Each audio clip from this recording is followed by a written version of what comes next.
Welcome to episode 479 of the RV Podcast. And this week on the RV Podcast, we talk about the scary things that can happen on an RV trip.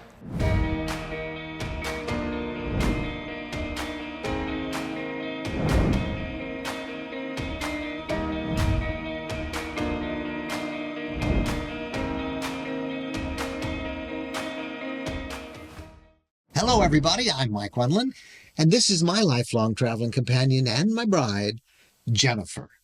We're glad to be with you today. And behind Mike is our loyal, faithful Norwegian elk hound, Bo. And I'm looking to He's see sleeping. if there's any way I can get a picture of him, but He's sound asleep. Right behind us. He's got your back. Well, we'll move around the camera angles and you'll see him sometime. But he's here. He's here supervising. Mm-hmm. Big week for us. A lot of work. It is a lot of work to take off on the first trip of the year, isn't it?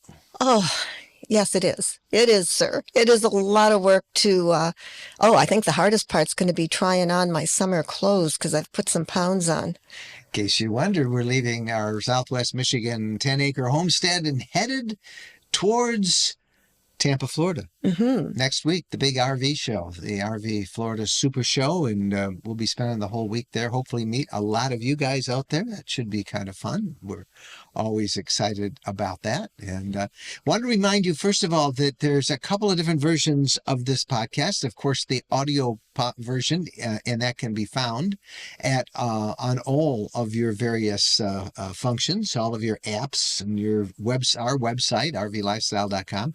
And there's also, of course, a video version on the RV Lifestyle YouTube channel. And we will embed that at the rvlifestyle.com, or just go on over to YouTube and you can watch it. Again, if you want an audio-only version, your favorite app will bring it. Well, we have been blown away this week by the awesome and continuing response to our new RV Lifestyle community that we started off of Facebook.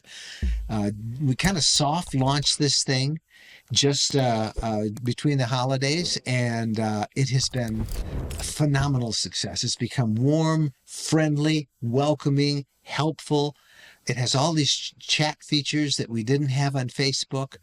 And of course, we have no problems with people being nasty or mean as they are on Facebook. There's something about big tech and Facebook. We don't have it on this one. This is dedicated just to RVers. And it's been such a breath of fresh air, hasn't it? Oh, it has. And you ask a question, and like, if you needed a route, how to get to some place where to camp, how to get there right away, there's just numerous responses with practical suggestions. And we're on numerous times a day. There's just something it's just easier to interact with everybody. People will send us a chat and we can respond and answer questions one-on-one with people. And of course, if you have a question, you just post it. There's a bunch of different groups and sub categories on this. If you're interested in, from troubleshooting to finding a route to traveling with pets to the internet, all that stuff. And I think our most enjoyable feature has been so far, the biggest surprise has been able to go live in our live streaming that we've been able to do on it. We just did one the night before this podcast is released, as we released 2 brand new books. And that's the other thing that's had us really excited about. We've been working on these now for some time. And this is our 19th and 20th book that we have done. These are ebooks. And what we like about these ebooks is that you can click on a link and find a lot more information. And it's updated. We've gone over all of these links, all of these resources. These are guides that will really help you in 2 ways. These are a little different than our travel guides, which are, suggested route. The first one is on winter camping. And the subtitle of that, you don't have to stop just because it's cold. And that is so true. You really don't, because these RVs are meant to be used in cold. You just have to take some precautions. And we go over all the things you have to do to go out for short-term winter trips in the snow.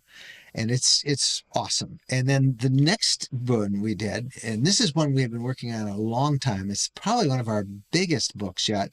And it's the Complete RV Lifestyle Guide for Newbies. And this newbie guide, the RV Lifestyle, the things that we learned the hard way. And I think that's the number one question. People are newbies and they want to know what to do. They want some wisdom from everybody who's been there, done that. Yep. Uh, and that has been really fun to put together. And it's not just for newbies, because even if you've been RVing a long time, I think you'll find some tips and some suggestions there that will make it easier for you. So I have two addresses to send to you. First of all, for the books, just go to rvlifestyle.com/books. rvlifestyle.com/books. And you can see at the top, we've put those right up there. This is the official launch today, as this episode is being released on January 10th, 2024. So you can find it right there. They're at the top. You see all of our other books as well, but we're really excited about those. rvlifestyle.com/books. And for the RV Lifestyle community that I was talking about, please check that out. It's community.rvlifestyle.com. community.rvlifestyle.com. We would love to have you jump in and be a part of that. If you see us on, just chat us up, send us a chat message. We'll get back to you. Like I said, we are on all the time, maybe too much, but it's so different than Facebook. I don't know how to describe it. We knew we wanted to get away from Facebook. We still have kept the Facebook group. We're not going to shut it down. Yeah, don't worry about that. With 280,000 people there, we're not going to let that go. So if that's your cup of tea, don't worry. Yep. All right. So with all this talk about our books and Facebook and our community, you can imagine there's a lot of social media buzz out there. And that is the one good thing about social media, is people can get answers, they can build community. And Wendy Boyer is our chief cat rustler and herder on all of our social media platforms. She has a team of volunteer moderators that she oversees, and she puts together for us every week here on the podcast, the Social Media RV Buzz. Hi, everybody. Over in our RV lifestyle community, in the category called Mods and DIY Tweaks, there was a post there from Bud and Sue. Now, they said they have a fifth wheel and they never wanted a dishwasher, but they would like some extra storage. So they took a picture of what they did. They had the dishwasher removed and two really nice sized drawers were put in its place, and they shared it with the group. Many others said they felt the same way, appreciated the tip, and lots of good sharing going on there. And then over in the Traveling with the Pets category, we had a post from Christine. She said, for those who like to travel with your pet cat, where do you put the kitty litter? Lots of great conversation on this. Christine was thinking about putting it in the shower or bathtub area and just wondered what others did. Well, Larry said what he has is a travel trailer with two doors. So they use the front door and the back door. In that landing area, they put the kitty litter. Keeps it out of the way. It gives the cat a private place to go. Works great. But Paula, she has a different type of RV. And so what she said is she puts her kitty litter under the bed storage area. Cleans it every day. Uses one of those non-smelling kitty litters. She says it works great. Again, it's out of the way. Now, Doreen, she does put it in the shower area, but she advised putting a puppy pad underneath it to protect your shower, and then getting one of those throw rugs right outside of it. It's a great way to collect any of those loose pebbles that come out. Just pick it up, shake it outside, keeps things clean. So lots of practical tips and advice there for those who want to RV with their cat. And then over on the RV Lifestyle Facebook group, I'd like to tell you about a post from Wade. Wade said he and his wife are going to go out and look for fifth wheels, and so he asked the group, what advice do you wish you were given before buying your fifth wheel? So lots of really helpful suggestions in this thread. Several people said you need to make sure you can access important things like your bathroom or your refrigerator without having to open your slides. Robert said buy an RV that fits the size of your current family, not those who you hope will be traveling with you. Many people said go to an RV show, lots of great models all in one place. And Allison said get an independent inspection done before you buy it, even if you're buying it brand new. And then many said perhaps the most common thing was to make sure you run the numbers, make sure that you know your vehicle tow capacities and the truck that you have can pull the fifth wheel that you're looking at buying. So lots of good advice there. And that's it for me this week. I'm Wendy Boyer, and I'll see you over at the RV Lifestyle Community or the Facebook group. So that was pretty good advice that that guy got on his question about the fifth wheels, because those are the things that we didn't know about when we bought ours. Yeah, I mean, it is important. If it's important to you to get into your refrigerator or the bathroom, make sure when the slides come in that you don't have to put the slides out to get into your refrigerator or your bathroom. Just little things that you might not think of in the excitement of buying your fifth wheel. So this part of the podcast is brought to you by mobilemusthave.com, and that is a website started by RVers, run by RVers, and dedicated to providing the mobile RV lifestyle products and services that RVers need the most. Now, we're mobilemusthave.com customers ourselves. We have installed their ultimate road warrior internet system. We did that on our RV last summer, and it is the most important tool we have that allows us to do our work from the road, always having a reliable, high-speed internet connection. Now, mobilemusthave.com has internet solutions for every kind of RVers, from those maybe who just need something a little more than their cell phones, to those who are weekend and holiday vacationers, to full-timers and snowbirds. No one size fits all, and they have an ability to help find what you need that works best for you. They carry the industry's top-rated PepLink routers. That's kind of the gold standard in the mobile internet access industry. They have antennas, they have wiring and cable solutions for Starlink, the satellite service, cellular data packages that fit every budget.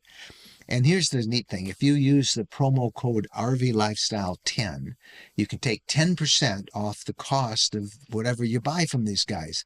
Just go to rvlifestyle.com/mobile-must-have.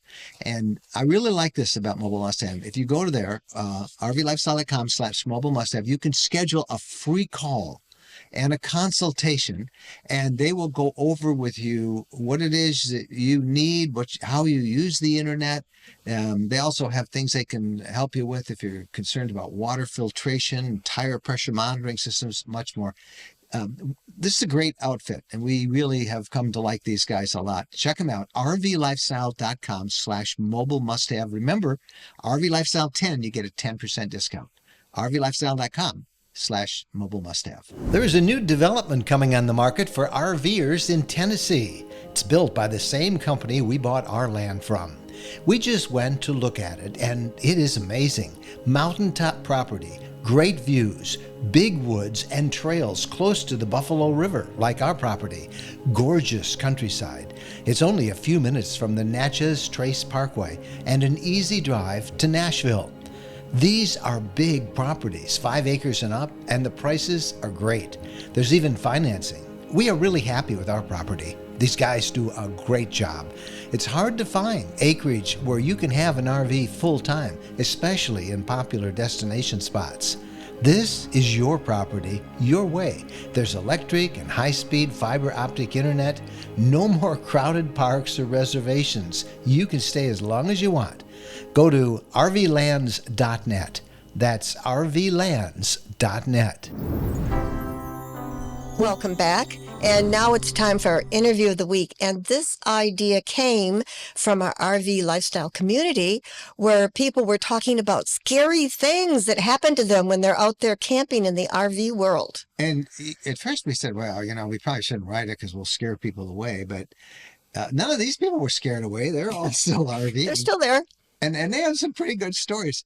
And as we read that conversation, it kind of reminded me of, when you go to a campground and you're hanging out with a bunch of people. Well, let me tell you what happened to us as we were going up that mountain pass. And people tell all these stories. And so our team reached out to some of the folks who had been commenting about the scary things that happened to them, and even us, we're in this as well with a couple of our scary stories. So this is a fun thing, but they're all learning experiences. So meet some of our friends from the RV lifestyle community and the scary things that can happen on an RV trip. Hi, this is Bud and Sue. I'm going to tell you what happened to us as our scariest RV experience we've had recently. We're going on Interstate 10 westbound out of Tucson, Arizona, and a pickup truck in front of us had a mattress, a box spring, and a metal frame in the back of his bed, and of course, it was not tied down. As we're traveling along, we could see the mattress just moving, and the mattress cover around the mattress started ballooning. So Sue said, "That's going to come off." And so I tried to speed up and get around the guy, but as I did, here comes the mattress doing a cartwheel in a couple of lanes to the right of us and landed. And then as we keep on going, here comes the box spring, and it landed face down right on the lane next to us, on the right lane. Next thing, obviously, is the metal frame. Where did it go? Right in my lane. And so I'm trying to brake to prevent hitting it and causing any accidents. And as I was going, luckily, a good driver to my left saw what was happening. She slowed down and let me get our 40-foot trailer to the left away from that metal frame, which obviously would have caused some damage to the trailer, the truck, and whatever else it hit in the area. So I just thank God for good drivers, pay attention to the road, and helped us get out of that great situation. Hi, my name is Jeff, and our scariest moment while RVing, well, for us it was more humorous than scary. We left Astoria, Oregon, and about 45 minutes into our drive, a bat, who had apparently ridden inside the coach under one of our slide toppers, proceeded to fly around, doing laps around my head, and all we could do was drive until we found a wide spot in the road. We got pulled over, opened the front window and the walk door, and I went to the back of the coach, waving my arms and walking forward, which prompted the bat to eventually fly up front and out the door. Then we got back on the road. That's our scariest moment. Hi, this is Wendy. The scariest thing that happened to me when camping was several years ago. My husband, our two daughters, and our dog and I were camping at Pigeon River State Forest in Michigan's Lower Peninsula. And it's a very remote area. It's a primitive campground, only 7 campsites. We're talking pit toilets and a fire ring and a picnic table. That's about it. So we were on our last day there. It was nighttime. The kids, we put them to sleep in our tent, and my husband and I are sitting around the campfire, and we're the only ones in the whole campground. We're on our last log of the fire, and we hear this sound over the water. It's like a coyote, this really bone-chilling, just howl. And then we hear the howl over here, and then we hear it behind us, and then it's getting closer and closer. And we're just looking at each other, and it's so loud, and it just is really spooky sounding. Our kids are in the tent, there are no people around, and we're like, what are we going to do? And then we hear this screech, this like bone-chilling screech, like a scream. And then it's completely silent. And I don't know what happened. I don't know if coyotes went in for the kill, and that's what we heard, but it was just silent the rest of the night. And obviously we all lived to tell about it, so we were fine. But it was an experience I will never forget. Hi, I'm Jerry. And one of the most scariest or unnerving things that happened to me while RVing was we were camping out at Amacola Falls in North Georgia. And I decided to take our little dachshund, out for a walk on a well-worn trail up through the woods for about a mile, and there was around the campground several signs posted, beware of bears in the area. And so we were walking along. We're about a half mile into the walk, and we rounded this corner, and we both stopped all of a sudden, and out popped this bear's head, this big old black bear, out of the bushes in the middle of our path. And he stopped. He looked at us, and we looked at it. The little dog, the hair stood up on its back and started growling, and the bear looked at us and turned around and zipped right back into the woods. And And we just stood there for about another 30 seconds to make sure it was gone before we continued on. But that was one of them. And my other unnerving time while RVing was we were developing our land up in Tennessee. And I decided to spend the night up there in the camper by myself. And I was going to enjoy the night, see the stars as they came out, and went ahead and was enjoying the evening, and it got really dark, and I saw this thing out of the corner of my eye just glide right by the road and into the woods.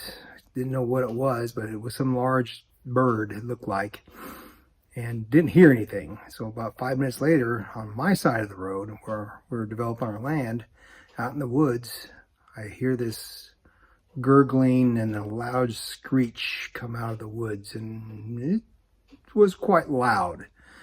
And the hair stood up in the back of my neck. I'm going, what the heck was that?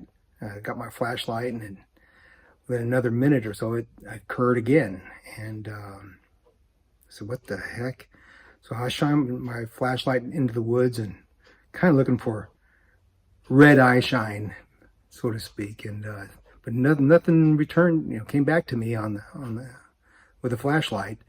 And it did it a third time. I said, well, that's enough for me. So I went ahead and packed up the chair and got in the van and closed the door and locked it and stayed up for a little while until I finally fell asleep. But those are the two times that I've experienced while camping. I remember when I went a few years ago to pick up a new to me motorhome from Arizona. I live in Wichita, Kansas. And I flew out there to go pick it up, test drive it and all that, and then on my way back home, as I was running through the mountains, I noticed off to the side as it was getting dusk, and I remember back in Kansas that we have to watch out for deer when the sun is coming up, and when the sun's going down, you have to kind of keep an eye out. Well, in the mountains, the deer are a little bit larger. They're actually elk that you have to watch out, and deer, of course. And off to the side, I noticed a herd of elk running along the road. That I also noticed that they only have one choice, is to go across the road coming up. So I had to slam on the brakes, and one of those elk just stopped in the middle of the road. And here I have a set of antlers right at the hood of my brand new to me RV. Quite scary. I was quite grateful that the brakes did pass the test and they did work just fine. But yeah, that was a scary moment. Hi, my name is John. The scariest thing that happened to me was when I just finished setting up at a campground in Orange County, New York, when all of a sudden it got real dark and the rain started pouring down and the wind picked up. The storm only lasted like 10 minutes. The rain and wind stopped and the sun was shining again. When I came out of the camper, I noticed that every building that the campground owned had a tree leaning on it. As I walked around, most of the trees and branches only landed on the campground buildings and roadways. There was only one motorhome that a large branch landed on the slide out. Luckily, there was no damage to the slide out and no one got hurt. It took about 4 hours before the electricity came back on, and it wasn't until noon the next day before they were able to repair the building that housed the water pump and get the water flowing again. Later on is when I found out that a confirmed EF1 tornado passed through the campground. My scariest memory in an RV was a year ago when we were going to the Tampa Super RV show. The spots are very narrow that we park in. We had our truck and our fifth wheel, and we were assigned our spot. And Mike pulled forward, and he was going to back into that spot, and he didn't have that much experience parking, and I was pretty apprehensive about this, and I offered to get out and help, and he felt confident that he could do it. I think he just didn't want to listen to my directions when I, who knows what I'm directing. So anyway, making that turn, he turned a little too sharp, and the fifth wheel popped out our rear window in our truck. It made an explosion sound. Glass was everywhere. Bo, who was 65 pounds, was in my lap. I did not know what happened, but it was a scary experience. Scariest thing that ever happened to me in an RV was about a year ago. We were coming back from Florida to our property in Tennessee, our Loblolly Ridge, little 5 acres of RV camping that we have in Tennessee. And it started off, we left Florida, it was fine, 75 degrees. And then as we hit I-65, it started to rain. And it rained harder and harder. And as we pulled off 65 and began making our way to our campground, the temperature was dropping and that rain turned to ice. And then it got dark. And we were on 2-lane roads heading toward our campground. And these are little mountain roads with no shoulder. It's dark and it's ice, and I'm pulling a fifth wheel, and there's really no place to pull off.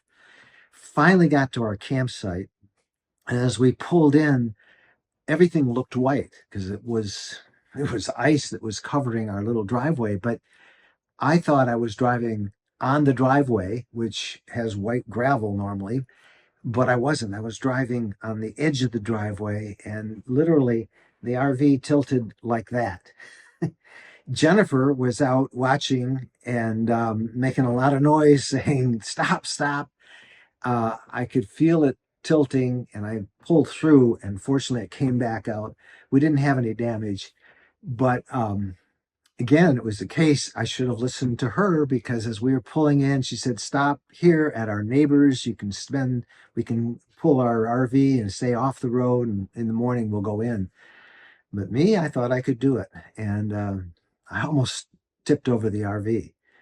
Happy ending and another lesson learned, but scary nevertheless. Can I change my scariest moment? Why, did this add to yours? Yeah, I think this was more scary than popping out the back window.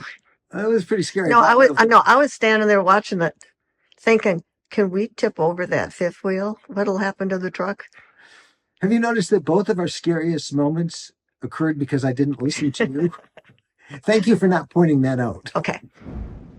Years ago, we had a 10-year-old Class A at the time, and we were driving down interstate in Arkansas. I guess it really doesn't matter, does it? But we went through a pretty big thunderstorm. It was raining really, really hard.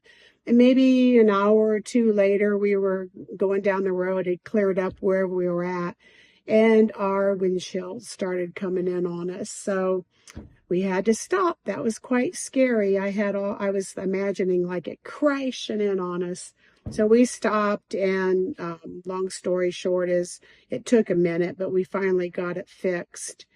So I guess if you're maybe new to RVing or you've never heard of this, make sure you check the seals around your window. And I feel more comfortable now. We are pretty well insured. We weren't then, so it cost a lot, traveling time and getting the windshield. Hi, my name is Gene. My scariest time happened when I was on a vacation in Wyoming. My RV was a small Nissan truck with a slide-in pop-up camper. I was driving up a 1-lane dirt road at about 9,000 feet in the rain, and it was getting dark. The higher elevation, the less power the truck had. I reached a point where I had the gas pedal on the floor and the truck was not moving. No power. My only choice was to start backing down the road. I would let the truck roll backwards for about 10 feet, then lightly touch the brakes. When I did that, the front brakes would lock up, and the front of the truck would slide over toward the edge of the road. There was no guardrail or barrier, just a sheer drop-off. It took about an hour to finally get to the point where I could turn the truck around and go down forward. I made it down to the paved road and set up camp on National Forest land. We were glad to be safe and alive. That night, I learned the limits of the truck as well as my own limits. Well, those are some pretty good yarns, aren't they? They certainly are. And, I think, again, the thing to stress here is that they're all learning experiences. Ours was a very expensive one with that window. And, I got to tell you, I'm nervous now every time I back up that unit. I really do check. So see, I guess it was, somebody said it's just it's an educational cost. And I was lamenting how much it cost to replace it. And that's true. That's what happens with most of the scary things that happen to us, is we learn from them. And it was so great that we were able to get the window fixed, that we didn't have to drive home or anything without that window.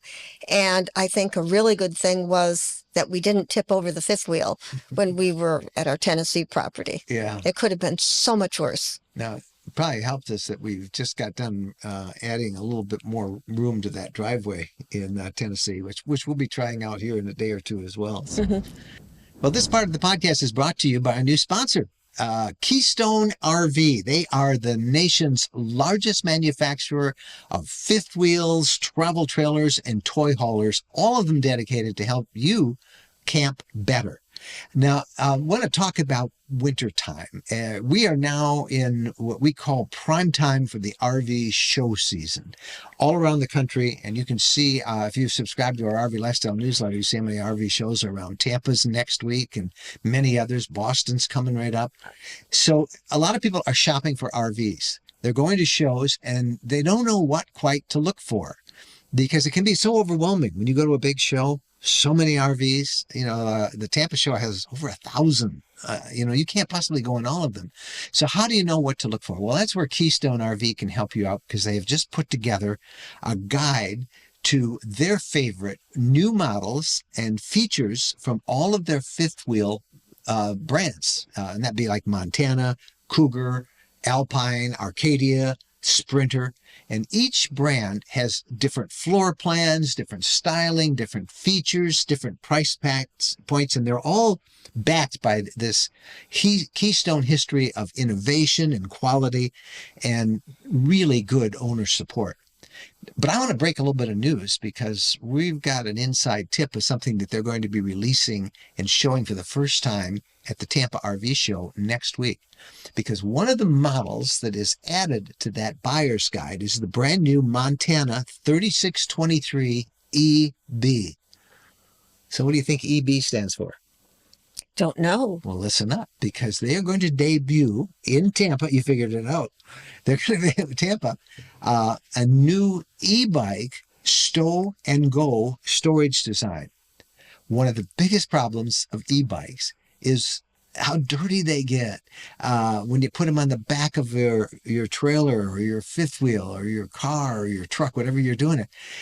Based on a bunch of polls that they have done, they know that about 2/3 of fifth wheel owners either already have or intend to buy e-bikes.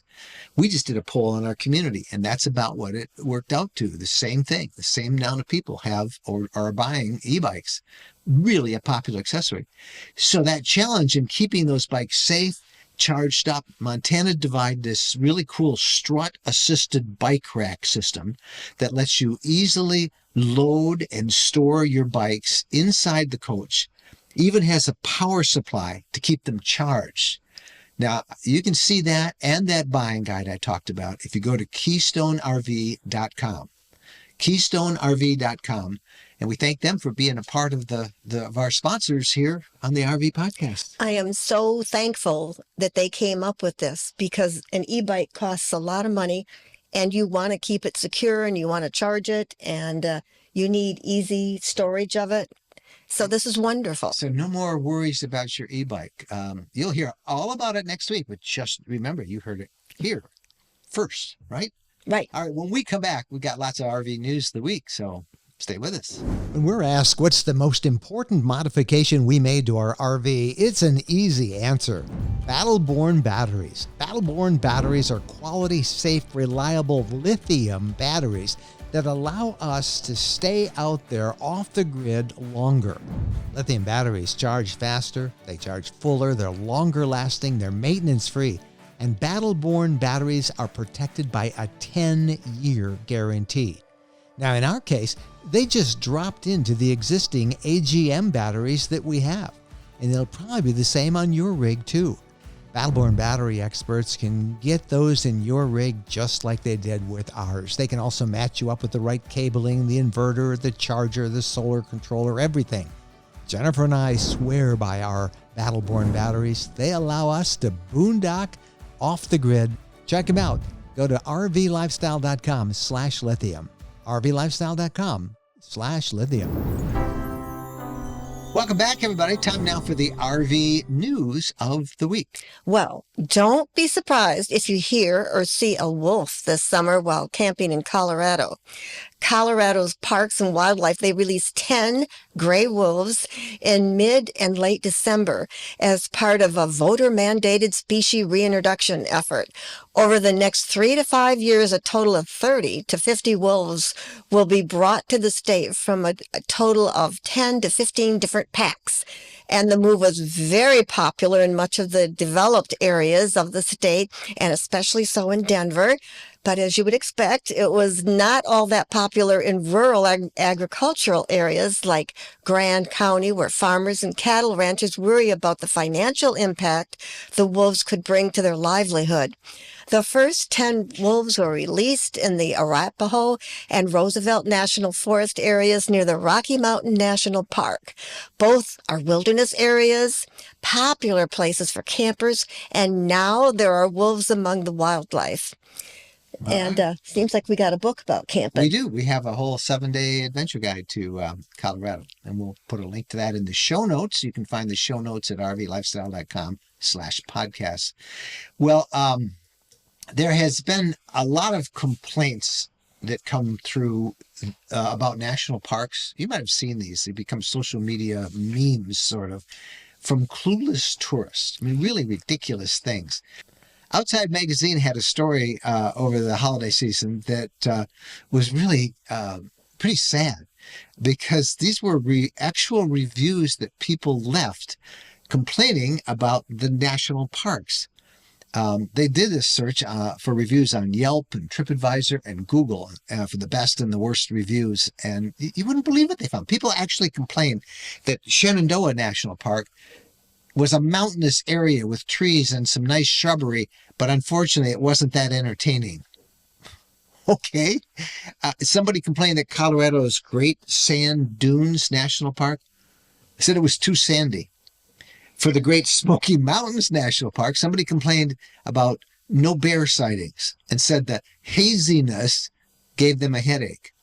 Anyway, we'll put a link to that story in the show notes, and you can realize what people complain about. Pretty silly. Very silly. And now this story's got me super excited. Campgrounds at 24 of Michigan state parks are going to face delayed openings or partial closures this season during upgrades. So 24 Michigan state park campgrounds are undergoing numerous building projects that will cause temporary closures or delayed openings this year. The state is investing $250 million to improve everything from trails and picnic areas to modernizing bathhouses, campsites, electric hookups, wastewater treatments, roads, and more. And some of the more popular of the 24 campgrounds in the mix include Ludington, Wilderness, Tawas Point, Seven Lakes, Fort Crescent, Interlochen, Bay City, and Tequamatum Falls parks. And the improvements vary by locations. So if you're planning a camping trip this summer to Michigan, be sure to check out our 7-day guides to help plan your trip. And Michigan is our home state, and one of our favorite places to camp. Most of those are campgrounds that we like. We camp at. And I guess it's good they're fixing them, but man, a lot of people are going to be inconvenienced this year. Tequamatum Falls, where we normally go, a bunch of folks of our friends were just up there camping, but we didn't go this year because they didn't make quite as many campsites available because they're doing some construction there. I mean, that's all good. Eventually they're going to be fixed, but it's kind of a short term. And in Bay City, the park was closed for a year. I think it's still closed. Yeah. It's still closed. So yeah. Anyway, good job, Michigan, but hurry up, will you? Here's some surprising news. We've been talking about how the main new market for RVs has dropped. New orders dropped by about 50% over last year, or the year before. Last year was 23. 23 dropped about 50% in terms of wholesale shipments. Now we're told that wholesale RV values are dropping. they're declining. And according to the Black Book RV Market Commentary for January, the average selling point for motorized units is down almost 10% from the previous month. Towables down about 4.3%, and the number of RVs sold during the COVID years are starting to show up at RV auctions. All this is good news to you as a consumer, because it's becoming now a buyer's market after the last several years of this crazy RV boom being a seller's market. So prices are indeed coming down, and that's good, right? That's good. Yeah. Cheaper is always better. I don't like the word cheaper. I should say less expensive is always. Yes. Yeah. All right. Hey, when we come back, a couple of RV questions of the week. Stay with us. Have you had it with overbooked, overcrowded campgrounds? Then check out Harvest Hosts, where RVers can overnight for free at wineries, farms, microbreweries, golf courses, and attractions. Harvest Host is a membership service for those with self-contained RVs looking for unique, beautiful, and peaceful overnight camping experiences across North America. When you become a member of Harvest Host, you can camp for free at all these places. Jennifer and I are Harvest Host members, and we've made so many great memories at Harvest Host locations. There's no charge for camping, and your Harvest Host membership fee is easily made up with just a couple of stays. Plus, you have awesome places to stay. If you use our special affiliate link of rvlifestyle.com/HH, you'll automatically get 15% off the cost of your membership. That's 15% off, but you must use the special link, rvlifestyle.com/HH. All right, welcome back, everybody. Time now for the RV questions of the week. And we should tell you, if you have a question for us or a comment on anything you heard us say today, we welcome them. And we love to share them on the podcast. Just write us at our private email, which is mikeandjen@rvlifestyle.com. All right, what's our first question? Our first question is, we're headed to the Tampa RV show in Florida, and we're unsure how much time to budget. We're camped over by Lakeland, and we'll be driving in on Wednesday, the opening day. We're figuring out daycare for our dog and don't know how long we should book it. The other option is bringing him. He's very well behaved and only weighs about 15 pounds. And is the show dog friendly? And that was from Terry, one of our RV lifestyle readers. And it's funny because I think the Tampa RV show, first you should know, is the most dog-friendly RV show we've ever been to, right? Yes. Yeah. But let's see, now they're in Lakeland. That's about maybe an hour from Tampa, depending on how traffic is. Your dog is pretty small, so I think he would fit in great. Oh, I do too. I mean, you see strollers everywhere with little dogs in the stroller, and you see dogs dressed up in costumes. Yeah, put your dog in a costume. We've even seen people carrying little dogs like in a backpack. Yes, or in a sling. They carry their little dog. I mean, I wouldn't let a little dog walk on the pavement. Number one, the pavement's usually hot, and I'd be worried somebody might step on it or trip over it. Because it's pretty small, your dog, Yeah. 15 pounds. Even with a big dog, people aren't looking for dogs. Yeah. So if you have like a stroller or one of those doggy carriers that everybody seems to get, bring your dog and take all the time you want, because it is very much friendly. Now, as far as how much time to budget, what do you think? I think you need more than a day. Yeah. I mean, there are a lot of vehicles to look at. And I think the ticket price at the show gives you 2 days admission. So that should tell you something. There's over 1,000 RVs there, new RVs, and plus everything else to see, all the vendors and stuff. Now, if you're going Wednesday, which I think they said, Jen and I will be there. We'll be there all next week. And we're doing meet and greets, every day except Sunday. So on Wednesday, we will be at 3 p.m. at the Battleborn Battery Display booth. So come meet us at the Battleborn Battery Display. When you get into the show, they give you a map and they give you a show guide. So you'll be able to find the Battleborn and you'll be able to find all the RVs you want to look. But bring your dog. Yeah. It's very dog friendly. It sure is. Now, question number 2. There are so many planning tools for RV trips. What do you and Jen use? That is from Ken and Marie. Well, it's funny that you would ask that because that is exactly what I have been doing for the last 3 days is planning our trip to Florida. We are about right now from our studio here on our 10 acres in Michigan. We're about 1,400 miles, 1,407 miles from the Tampa RV show, at least on the route we're going to take. We could take another route, but a bit longer. So I use a program that is called RV Trip Wizard. And RV Trip Wizard is part of a suite of tools that is available through a service called RV Life Pro. And we will put a link to those in the show notes for this episode if you want to go to that at rvlifestyle.com/podcast, and you can find a link. But this RV Trip Wizard is built especially for RVers. It gives you a visual map of where you want to go. You enter in where you're starting, and then you enter in where you want to go, and then how far do you want to go a day? How many miles do you want to go? It will even tell you as you fill in your data where you're going to have to stop for gas, all that stuff. It draws a circle with your mileage so you know, let's look for campgrounds here. Right from the app, you can find campgrounds. We just picked 3 of them that we'll be stopping. We're not going to try and be crazy superheroes and drive in one fell swoop all the way through. We are going to stop and take 3 days to get there.